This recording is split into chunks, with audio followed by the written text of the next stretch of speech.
All right, everybody, we are back this week for UFC Fight Night in Mexico City. Moreno versus Kavanagh. Yeah, guys, obviously different main event. Moreno's opponent falls out.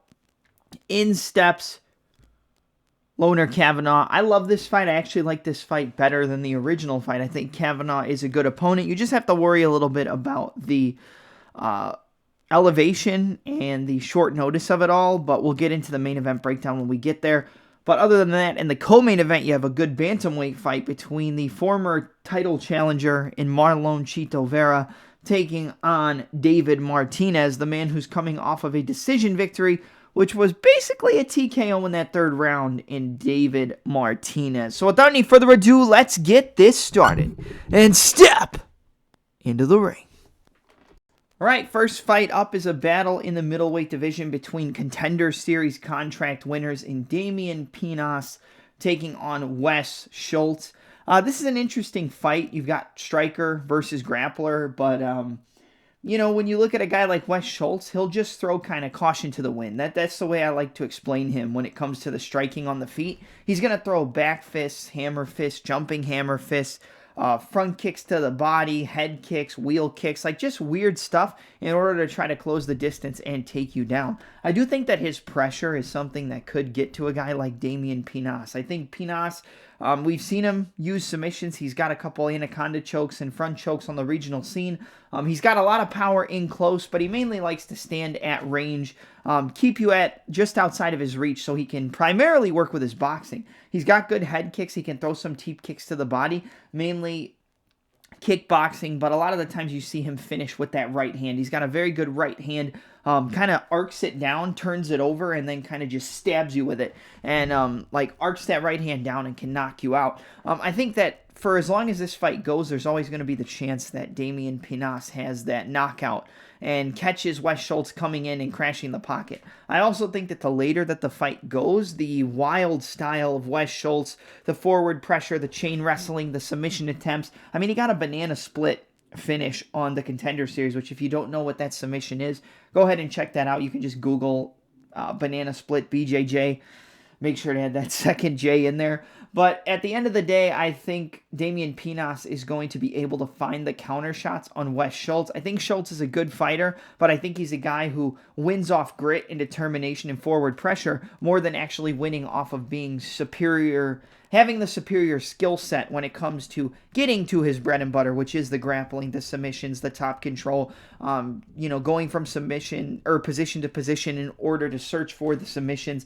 But I think Damian Pinas, you know, if I've seen him get taken down and dominated, I have seen him get taken down before. I have seen him put on his back. I have seen him put in some bad positions on the ground, and that's somewhere you don't want to be against Wes Schultz. But I also think Wes Schultz crashing in and closing the distance is going to make it easier for Pinas to eventually find that counter shot that knocks out Wes Schultz. I think it could play out kind of similarly to the Mansour Abdul Malik fight where, you know, Malik was beating him on the feet, but Wes Schultz was just not stopping. He was throwing a bunch of volume, throwing hammer fists, back fists, head kicks, front kicks to the body, and it made Mansour Abdul Malik, it took him a little bit longer to find the range and find the finish, which eventually he ended up getting on the ground after he tired out Wes Schultz. I think that the guy who's going to have the better cardio in this fight is kind of suspect because I think that the forward pressure, the pace, and the wildness of Wes Schultz can slow down a striker and a sharpshooter like Pinas, but I also think it could slow down Schultz at the same token, and it might make it easier for Pinas to find that KO. It might just not be in the first round like you are expecting. I'm going to say this fight does go over 1.5 rounds. I think that's something that I would take a look at, is it probably goes over the 1.5 mark. Now, over the 2.5 mark, I'm not too sure, because I think if it gets to the third round, if Schultz is getting pieced up coming in and getting countered, he's probably going to get finished. But if Pinas is slowing down and it's allowing for Schultz to land his awkward strikes and then close the distance and change levels and get the takedowns, then maybe it's Schultz who can find a finish late in that third round. I do think that this fight is closer than the money line or the betting odds suggest, but I'm going to take Damian Pinas. I'm going to take him to find a late second round TKO. I think just eventually he's going to catch Schultz coming in with either a knee up the middle off a level change or just timing that right hand as Schultz tries to level change and catching him right on the temple, dropping him and finishing him off. I'm going to go with that. So give me Damian Pinas to get his first win inside the UFC and win via late second round TKO. All right, up next, you've got Eric Silva taking on Francis the Fire Marshall. This is a pretty easy one for me. Francis Marshall is a big favorite. I expect him to win. Now, you can't always take those big favorites and think they're going to pull it off. Just look at Yadier Del Valle, who a lot of people were very confident in last weekend, including myself. So the betting line doesn't always tell the story, but I think it's going to tell the story here, man. I had Francis Marshall as over a 3-1 dog against what's his name, Myron Santos, and I had him to win and I had him by split decision, and that's one of the bets that I feel like I should have easily cashed, and it just didn't happen. The judges gave it to Myron Santos, and I don't think he did enough to win, and I think it could have been unanimous, but that's, again, a story for another day.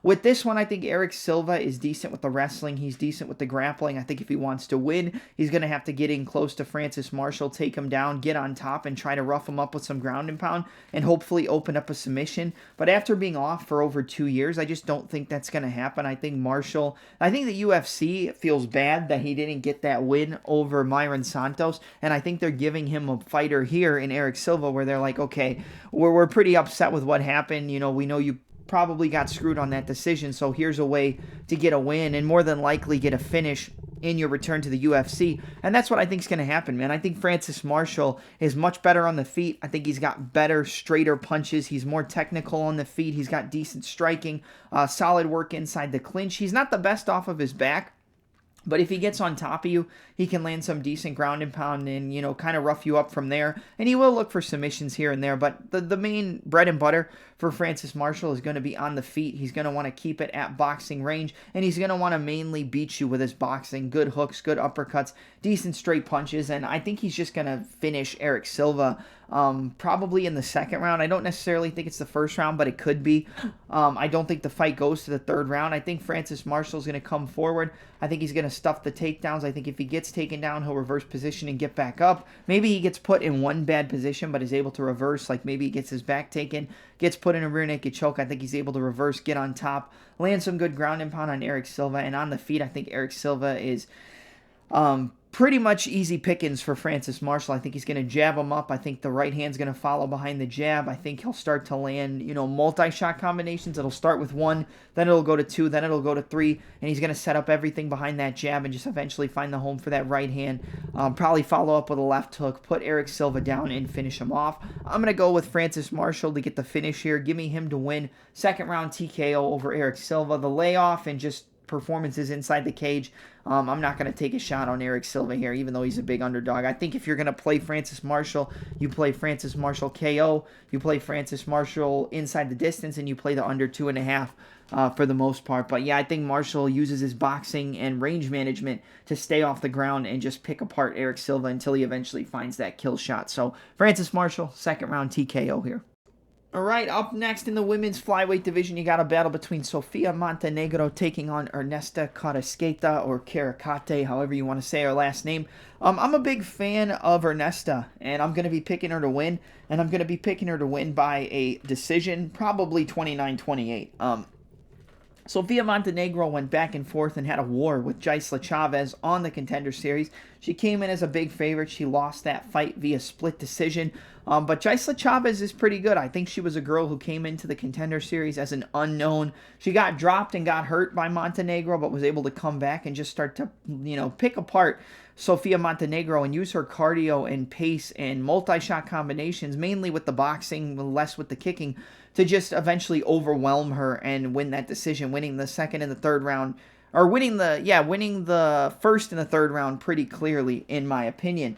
She's got a good jab. She had a good 1-2, a solid check hook, and she was using that check hook to circle off and then popping her with the right hand. Check hook, 1-2, jab, jab, 1-2, check hook, 1-2, and moving around and cutting the cage off pretty well. Montenegro's a dog. She's going to come forward. She's going to get in her face, and that's what you have to do against a girl like Kareckaite, right? You have to get in her face. You have to make it uncomfortable, and you have to close off that distance in range. You have to get her on the back foot, get in her face, land big hooks, big uppercuts, big overhands, push her against the cage, take her down, and wear her out. And I do think that Montenegro does have the opportunity to win this fight if she makes it dirty and makes it nasty. But I do think it's going to be hard to close the distance and hold down a girl like Kareckaite or Kareckaite. I think it's going to be hard to hold her down. I think it's going to be hard to win multiple minutes on the ground. And if you take her down, like I said, it's going to be hard to keep her down. And I think the length and reach and range of Kareckaite is going to just kind of weather the early storm from Montenegro and start to pick her apart and slow her down. I think the jab's going to work, the 1-2. She's going to circle.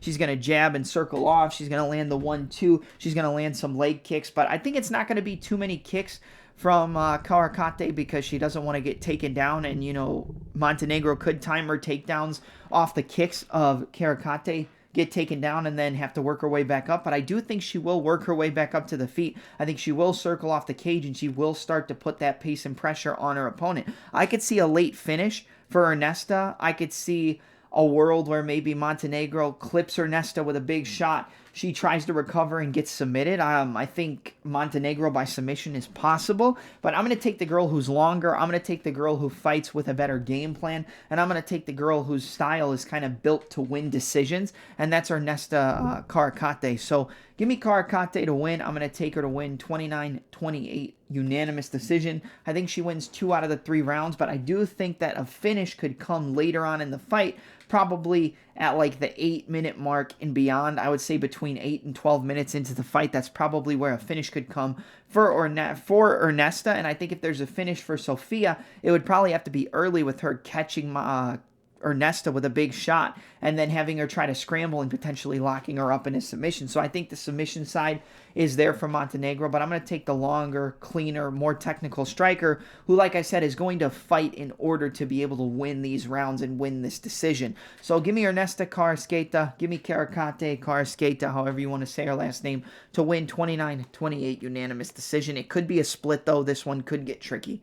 Right, next up, we got a battle in the featherweight division between Douglas Silva de Andrade taking on a Contender Series fighter who's making his UFC debut in Javier Reyes. This is one where I'm just going to keep it short and sweet for you. I like Reyes. I think that he's going to be able to find the shots on the feet. He's got decent boxing. He works the body, and when he hurts you, he does go for the finish, and he will smell blood. I picked against him on the Contender Series with Justice Torres. I liked that guy's game. I liked his striking. I thought he could kind of wear on Javier Reyes later on in the fight, especially in the second and the third round. We did see Javier Reyes get finished on the regional scene. I believe he got finished pretty gnarly nasty by Larian Douglas, who I'm waiting to see make his debut in the UFC. I think that guy can do some big work and get a lot of nasty KOs. But with this one, I think a younger Douglas Silva de Andrade could definitely pull this off. Forward pressure, takedowns, big power in the left and right hooks. Basically fights like a brawler, but he'll throw some kicks in there. He can throw some high kicks, throw some kicks to the head, but it's mainly big left hooks, big right hooks, big uppercuts, and he has the power to hurt just about anybody. But I just think that he's going to be at a speed disadvantage, and I think eventually Reyes is going to build that momentum, and it's just going to build and build and build and build. There's always a chance that Douglas Silva de Andrade catches him with a big shot and drops him. There's a chance he drops him and jumps on his neck for a submission if Reyes gets hurt and tries to scramble up to his feet.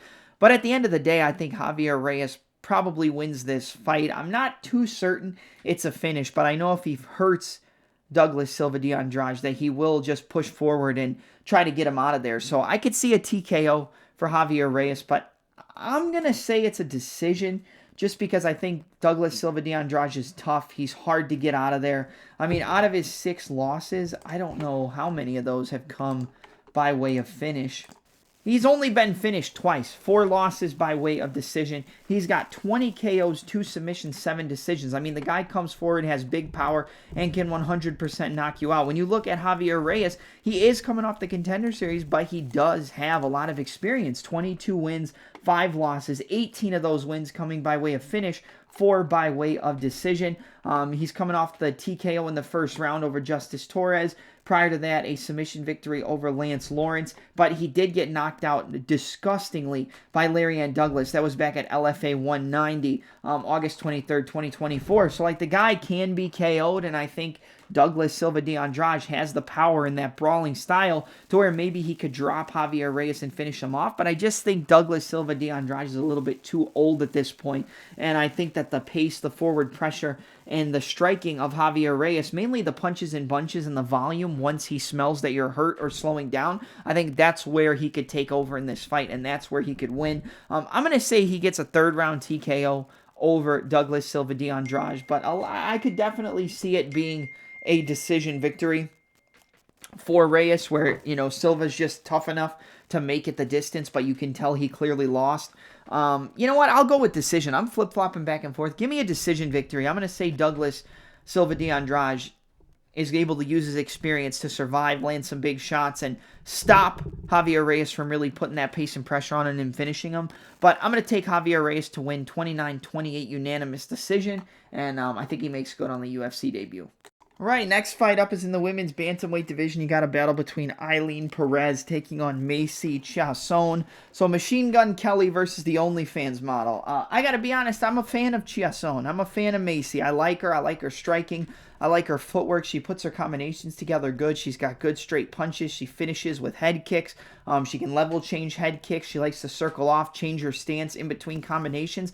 But at the end of the day, she just has a hard time of keeping momentum. Like, she's the type of fighter who will give up wins by just not doing enough, or she'll make one critical mistake and not be able to fix that mistake and cost herself the fight. And that happens in a lot of fights where she's winning and dominating. I mean, Irene Aldana, and there's been a couple other ones. I just can't think of the opponents off the top of my head, but she always has a decent game plan and knows what to do, and then she'll make mistakes, or she just won't put her foot on the gas enough, and it causes her to lose fights or to win very close, greasy split decisions that really shouldn't have been close, but they end up being close. I think Ailin Perez takes down Macy Chiasson, and I think she beats her up on the ground. I don't think she's going to have an easy time stuffing the takedowns. I think Macy Chiasson is going to get taken down, and when she gets taken down, I think it's going to be hard for her to get back up to the feet. And that's really what this fight comes down to. I think the grappling, top pressure, ground and pound is just going to be too much for Macy Chiasson. And I think she's much better on the feet. I think she's much better in the striking. If she can stop the takedowns, if she can work her way up to the feet, if she can push down on the head, hip heist, work the over-unders, get off the cage and work back to the center, I think she beats the shit out of Ailin Perez on the feet. But at the end of the day, I just don't think she has the game planning and the ability to really stick to a certain game plan without getting taken down and held down for the majority of the rounds in this fight. So I think the fight is competitive on the feet. I give Chiasson the advantage in the striking. She's going to be longer, rangier, sharper, more technical. She's going to land the better shots, but I just don't think she's going to stop the takedowns enough to be able to win. So I'm going to take Ailin Perez to win. I think she wins 29-28 unanimous decision. I could see 30-27. I really could. I think she could just take her down and ride her out for all 3 rounds, and Macy doesn't have really much opportunity to do that much on the feet. But I'm going to say Macy wins 1 round. Maybe it's the first round because it's harder for Ailin to get in and take her down. But I'm going to say Ailin Perez uses her takedowns and her wrestling to control Macy on the ground and win 2 out of the 3 rounds. So give me Ailin Perez with a grapple-heavy approach, taking down Macy and holding her there, winning 29-28 unanimous decision. All right, up next, we've got a battle in the bantamweight division between Santiago Luna, who's coming off of that knockout victory over Quang Bang Lee, taking on Angel Pacheco, who had a great fight on the Dana White Tuesday Night Contender Series against Danny Puma Silva. So with this one, I think it comes down to can Pacheco survive early? Like, can he take the big shots and the power of Santiago Luna and drag the fight out late? Because realistically, that's the only way I think he's going to win. If he can drag it into the 7, 8, 9 minute mark and beyond, and Luna starts to get tired, his punches and kicks don't have as much power, he's not as explosive, then I think he can start to have a lot of success in maybe just upping the volume and keeping that forward pressure pace and output on him. But I don't think he's going to be able to survive. And at the end of the day, I'm going to pick Santiago Luna to win this fight because I just feel like he has more explosiveness, he has more power, and he has more ability to finish the fight. And even if he doesn't finish the fight, he has more ability to land the nastier, bigger shots that are going to cause bigger moments and cause more damage, which in turn is probably going to push the judges in his direction. So I'm going to keep this one pretty short. I know it's only been about a minute, but I think if Pacheco can put that volume, get in his face, use that boxing, put those combinations together, rip the body, rip up top, get him to show up in the high guard, then rip to the body, come up the middle, come around, break down the high guard, up the middle, around the side, back down to the body, then he can start to slow him down. But he needs to slow him down in order to be able to win because I think he's going to have to weather a hell of a storm. Now, do I think Pacheco's going to be easy to get out of there? Do I think he's going to be easy to finish? No. But I think Luna has enough explosiveness, power, and technical skills on the feet in order to be able to do that. And, people are going to talk about, well, what about the grappling? What about the wrestling? I don't really see Pacheco looking to shoot takedowns. I don't really see Pacheco looking to get on top and try to look for submissions and win positional grappling matches. I think, or winning positional grappling situations. I think they're going to try to strike. I think most of this fight is going to be on the feet, and I think Santiago Luna is the more powerful and more technical striker who's going to land the bigger shots and I think eventually knock out Angel Pacheco. So give me Santiago Luna. I'll take Santiago Luna to win via a second round TKO. I think he's going to hurt him up against the fence, rip down to the body, start to slow him down. I think Pacheco's going to try to circle away, and he's going to get caught on the way out, dropped, and finished. So give me Santiago Luna to get the job done here. Second round TKO. All right, up next we've got a battle in the flyweight division between Imanol Rodriguez taking on Kevin Borjas. I think this will be a good fight. I really do. I think this has the makings to be a war. But when I look at this fight, from a technical perspective, who do I think is going to be the more well-rounded fighter? I think that's Imanol Rodriguez, and I think he's going to be able to use his grappling and top position and potential submission threats in order to, I would say, make Borjas a little bit more gun-shy on the feet when they're striking. I think if it's a pure striking matchup, you got to give the advantage to Kevin Borjas. Like realistically, I think he's got the better jab. He's got a good 1-2. He really turns his shoulder on his straight punches and can get full extension and get a lot of snap in those punches. I mean, you saw that against Lazy Boy Rodriguez, who I'm forgetting his first name, but you know who I'm talking about. Ronaldo Rodriguez. That was a fight where I believe Borjas was a pretty decent-sized underdog, and it was just Borjas landing the bigger, more explosive, more impactful shots that was sitting down Lazy Boy. And he went for some submissions. He got some takedowns. He had some success on the feet.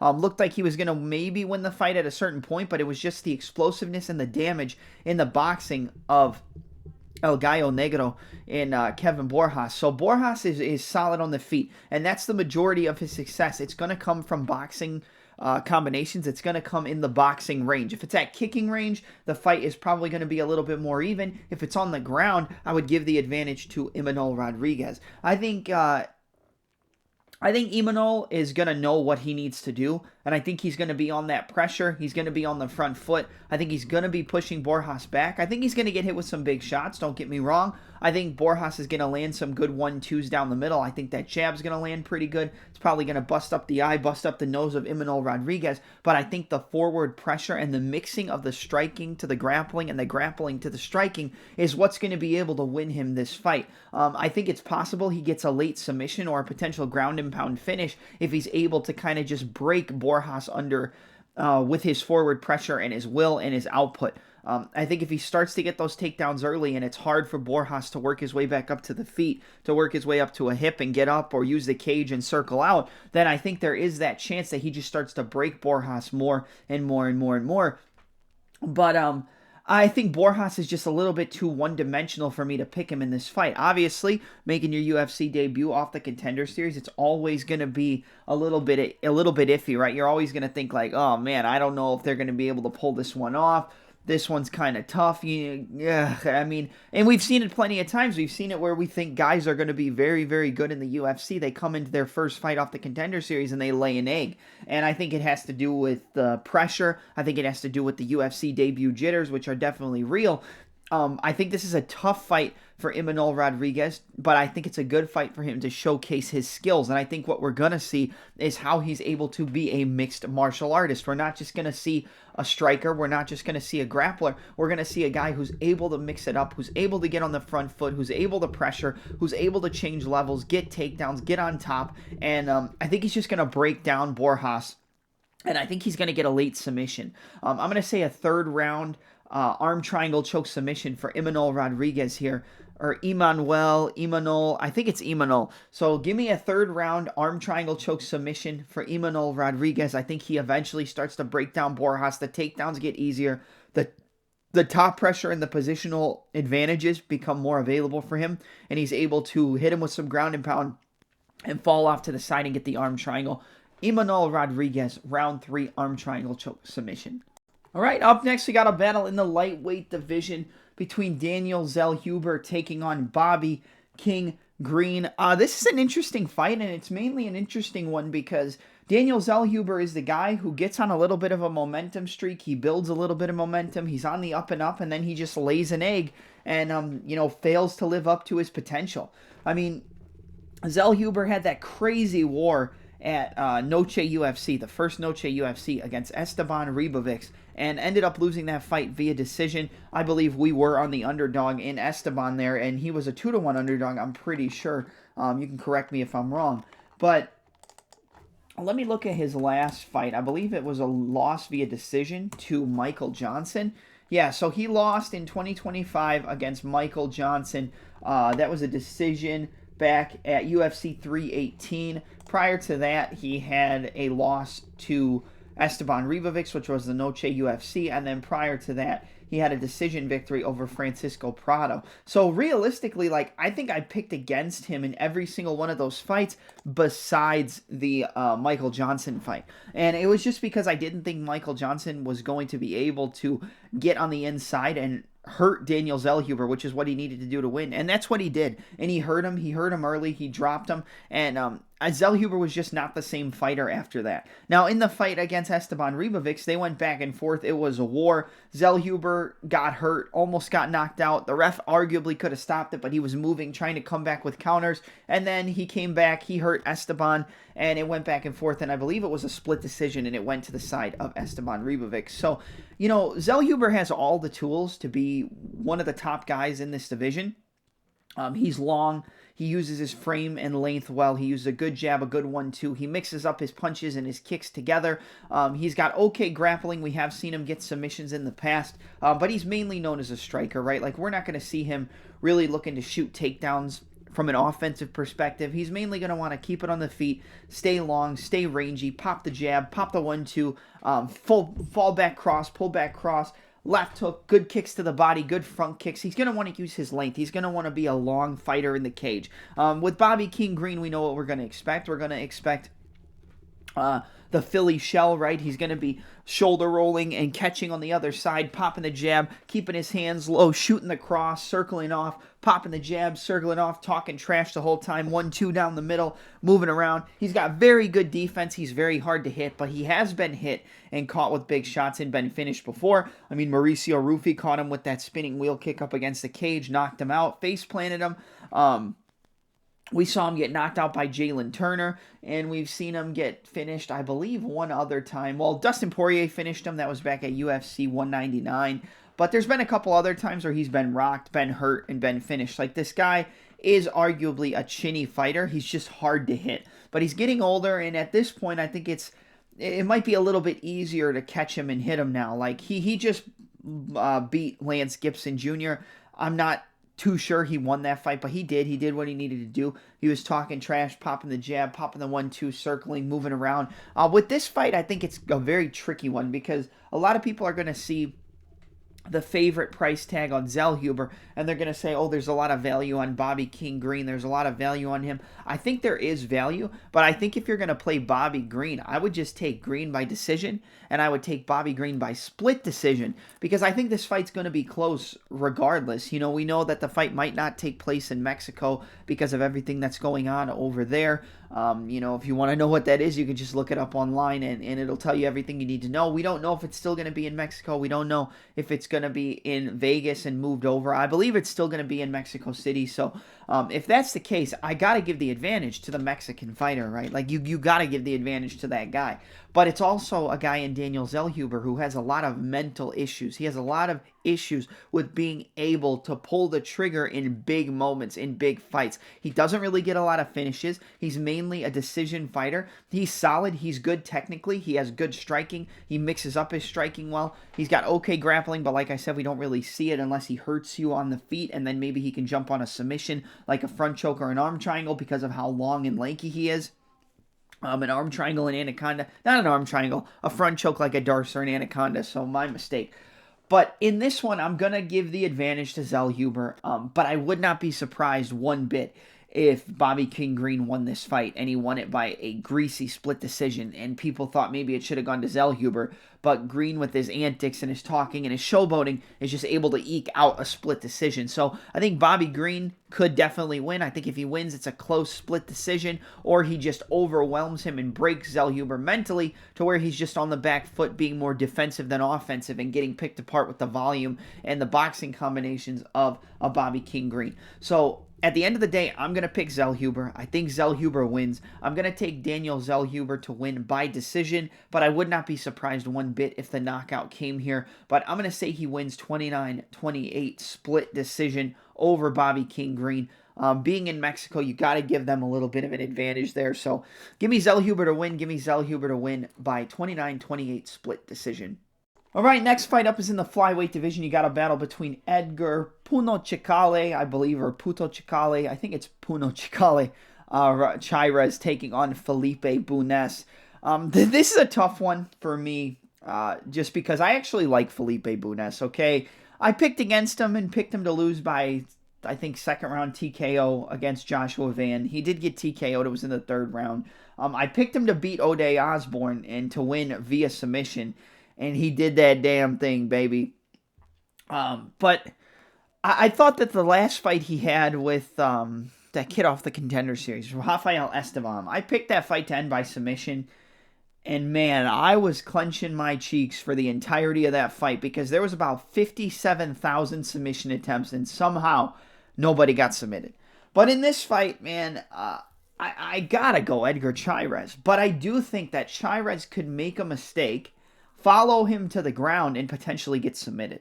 So I do think that that's something y'all are going to have to be careful of, is if Chairez does hurt him on the feet and follows him to the ground. Not that I don't think Chairez has good submissions. He does. He can go for rear naked chokes. He can go for submissions. I mean, he almost submitted Tatsuro Taira with a mounted guillotine choke. So I think the fight ends by submission is actually a pretty sneaky play because it'll cover both sides. And I really think that the only way Bunes wins is just taking down Chairez or getting hurt, having Chairez follow him to the ground and then catching him in an armbar. But if I'm going to guess, I'm going to say Chairez probably stays on the feet, and if he drops Bunes, he's going to let him back up and start to pick him apart on the feet. I like Chairez here. I think that it's Mexico City. He's going to come out looking for a big fight. He's going to, not a big fight, but he's going to come out looking for a big performance. He's going to come out looking for a bonus. And I just don't think the defensive skills in terms of the striking game on the feet are there for Bunes. I don't think he's good defensively. He has okay offense. He has okay striking, but the defense isn't really there, and the cardio definitely isn't there. And with a guy like Chairez, who has a solid left hook, we saw him use that and showcase that against who was that guy's name? CJ Vergara. He lands a jab, check left hook, just a little boom, fake, and pop him with the hook. 1-2s down the middle. He's got good knees and elbows inside the clinch. He puts it all together on the feet, and he's got good grappling. He's a much more well-rounded fighter in terms of mixed martial arts skill. But I do think he can definitely make a mistake in following Bunes to the ground, trying to prove a point, and then getting caught in a submission. So I think with Bunes, it's submission or bust, but the guy's very, very, very good on the ground. So don't get it twisted. I mean, if you're going to play Bunes, I would just take Bunes by sub. And it's going to be a better number, and that's probably the only way he wins, because he could get dropped, and Chairez could follow him to the ground. He could, Chairez could shoot a bad takedown and get caught in a guillotine. Like, there's so many little things that could cause issues for him, where he could get wrapped up in a submission and lose a fight, where he's pretty much dominating for the majority of it besides that. Like I said, I like Bunes. I don't like to shit talk fighters. I like the guy. Like, I've picked him to win multiple fights before, but I think Chairez is going to do the damn thing here. I think he wins this fight. I think he finishes this fight. I'm going to go with Chairez via a second-round TKO. I think Bunes probably makes it out of the first round, but I think towards the midpoint of that second round, that's where those body shots are going to start to wear down Bunes. I think those front kicks to the body, knees to the body inside the clinch, elbows over the top. I think he's going to start to break him down, and I think he's going to follow up with a left hook, hurt him, rip shots to the body, knees in the clinch, elbows, and Bunes is going to fall, and we're going to get a second-round TKO victory for Edgar Chairez. Give me Chairez via second-round TKO, but like I said, I think he could get a submission, and I also think, like I said, if you want to play devil's advocate and you want to take a shot on the big underdog, that I think you just play Bunes by sub, because there is a chance where maybe Chairez shoots a bad takedown and gets locked up in a submission and taps. Or, if that's not the case, he could follow him to the ground after he hurts him, and maybe Bunes could throw up an armbar and submit him that way as well. But I'm going to take Chairez. I'm going to take the favorite. I'm going to take the favorite in Mexico City to get the job done via second-round TKO. All right, next fight up is in the bantamweight division. You got a battle between Marlon Chito Vera taking on the rising contender in David Martinez. I think Martinez wins, and I think he wins by decision. I think Chito Vera is always live to get a knockout. But the biggest thing we have issues with is the volume. He doesn't do enough. He waits and he waits and he waits. And he can land big shots. He can hurt you with his right hand. He can hurt you with that left hook. He's got good head kicks. We saw him showcase it mainly against Dominic Cruz. And, he can maybe catch David Martinez as he's moving around, as he's darting in and out. Like, maybe he could catch him with a counter elbow. Maybe he could catch him with a head kick as he's circling off the cage. But for the most part, I just think it's going to be the speed and the movement of David Martinez that basically dictates the entire fight, and it's not going to allow Chito Vera to really get going.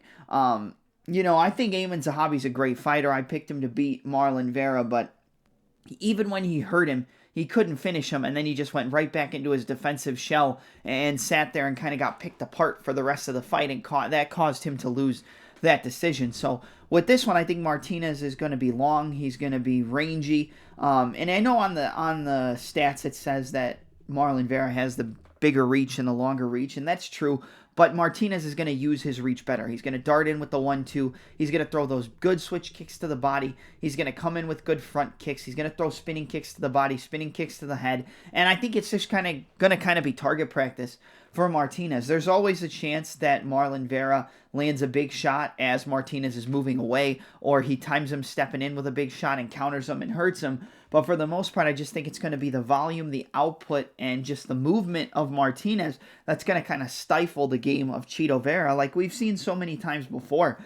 It's never really a skill discrepancy with Marlon Vera. It's just a lack of volume, a lack of output, and the fact that he just doesn't let his hands go and he doesn't let it go. He looks for shots, and while he's looking for shots, he's getting hit with shots and then losing decisions because he's not doing enough for the 15 minutes or 25 minutes if it's a 5-rounder.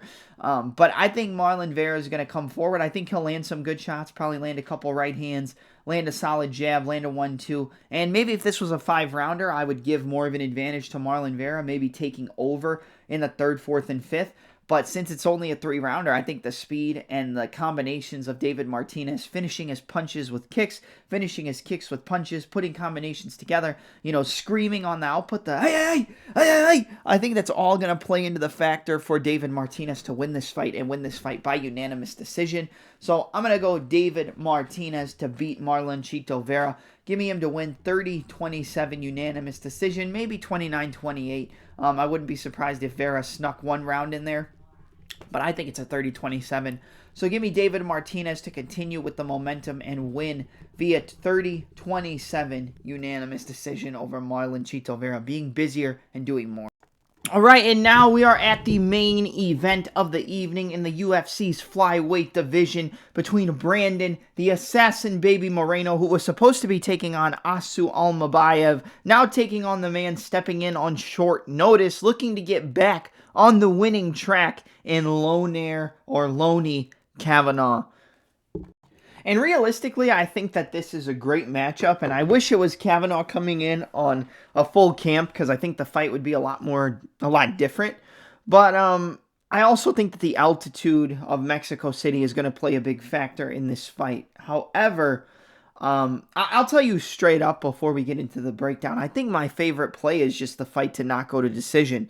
With the altitude coming into effect, with the short notice of Kavanagh, but also with the speed and explosiveness of Kavanagh and the recent performances of Brandon Moreno, I think that there's a high possibility that there could be a KO or a submission on the side of Moreno, and that there could be a KO or a ground and pound TKO on the side of Loney Kavanagh. And a lot of people are going to come into this fight and discredit Kavanagh because he lost to Charles Johnson and he gassed out. I think that was an adrenaline dump. I'm going to be completely honest with you and transparent. Like, did he gas out? Yes. Did Charles Johnson take advantage of it? Yes, he did. But I think he had an adrenaline dump because of how hot he came out in the beginning of that fight. I mean, he was dominating Charles Johnson, hurting him up top to the head with a good check hook, ripping to the body with big body kicks, good takedowns, good ground control, decent ground and pound, and he just slowed down. And I think it was mainly him getting caught up in the moment. And, you know, a lot of the times people are going to be like, well, he lost, he got finished. You know who else got finished by Charles Johnson? The current UFC flyweight champion of the world in Joshua Van. And Van came back and looked incredible after that loss. So I think that that's going to do nothing but be good for Kavanagh. But at the same time, I also think that with the short notice aspect of this and the altitude, this is going to be a tough mountain for him to climb. I think that in the championship rounds, Moreno can take over. I think that the first 3 rounds could easily go to Kavanagh. I think the first 2 rounds probably go to Kavanagh as well. But I think it's those championship rounds where Moreno is going to have the most success. You know, he's very good off that lead side, the lead jab, or the jab, the lead check hook. You know, hiding the left switch kick to the body behind the left hook. He's also very accustomed to doing that as well. And he's got good grappling, solid scrambles, good jiu-jitsu. But I feel like Moreno is on the decline, if anything. If there's one thing I can take away from Moreno, I think he's on the decline. And I think people are going to say, well, look at the good performance he had against Amir Albazi. I think Albazi has been overrated for the majority of his career. I think he's got some decisions that he arguably shouldn't have gotten, and I think people overrate his skill level. And I'm not really trying to crap on the guy. I just think you could see from his performances in the UFC. I mean, I said it before. I think he lost to Kai Kara-France, and I did have a play on Kai Kara-France as the underdog in that fight. I think he lost. So, arguably, that's the fight that Moreno's looked the best in lately. And, you know, we're going to sit here and act like Moreno can't be beaten by this guy who's an underdog coming in on short notice. I mean, do you guys remember when Brandon Moreno fought Brandon Royval in Mexico City and he lost pretty much every single round or 4 out of the 5? And Royval won the decision? I mean, I remember that pretty clearly, and that was also in Mexico City. But you got to take into consideration Royval training at Factory X in Denver. Obviously, they're accustomed to the elevation, so it is going to be different. I think the cardio aspects of this fight come into factor if we get into the championship rounds.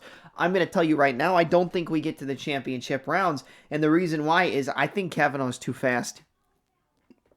As long as he doesn't come out and go guns blazing in the first round, I think he's way too fast for Moreno. If there's one thing Moreno's had issues with in his career, it's speed and power. And I think that's what Kavanagh has in spades. Good body kicks, snappy kicks, solid combinations with his hands, really clean boxing, and solid jiu-jitsu, takedown defense, and reversals as well. He's a very well-rounded mixed martial artist. If he could just fix the cardio issues and fix the cardio dynamic, I think this guy has all the potential to be one of, if not the top contenders in the flyweight division. And I think maybe if you got Moreno of 2 or 3 years ago, then it could be a different story. But I think Moreno, if anything, has been on a decline, and I think Moreno's durability hasn't been the best either. And people are going to say, well, that was Tyra. Nobody's ever done Brandon Moreno like that in his career. Yes, does it say how good Tyra is? 100%. But at the same time, I think it begs the question of, is Moreno on that decline at this point? Is his durability and his will to win not there as much as it used to be? And I'm going to go with the young buck. I'm going to go with the guy coming into enemy territory. I'm going to go with the underdog in Lonair Kavanagh to win by second round TKO. I was going to go third round. I think he's going to be too fast. I think he's going to hurt Moreno, and I think he's going to put the finishing touches on that finish. I could see him hurting Moreno and jumping on a submission, but at the same time, Moreno's jiu-jitsu is really good. I think he probably could scramble out of it in most cases, so the KO is probably more likely just because of the explosiveness, speed, power, and combinations that Kavanagh has. And I gotta go Loney Kavanagh. I'm taking the underdog. I'm taking Kavanagh to win, and I'm gonna take him by a second round knockout over Brandon Moreno to vault himself in to the top contenders at flyweight and come off that Charles Johnson rub like so many people have before. So give me Kavanagh to bounce back, get a big win, the biggest win of his career, via second round knockout over Brandon the Assassin Baby Moreno. All right, that's it for my UFC Fight Night Mexico City preview, predictions, and breakdown. Don't forget to like, comment, subscribe, and smash the notification bell with your hardest strike in your arsenal, whether it's an elbow, a knee, or a solid roundhouse kick to the dome or to the body. All right, I'm your host, Double M, and I'm out.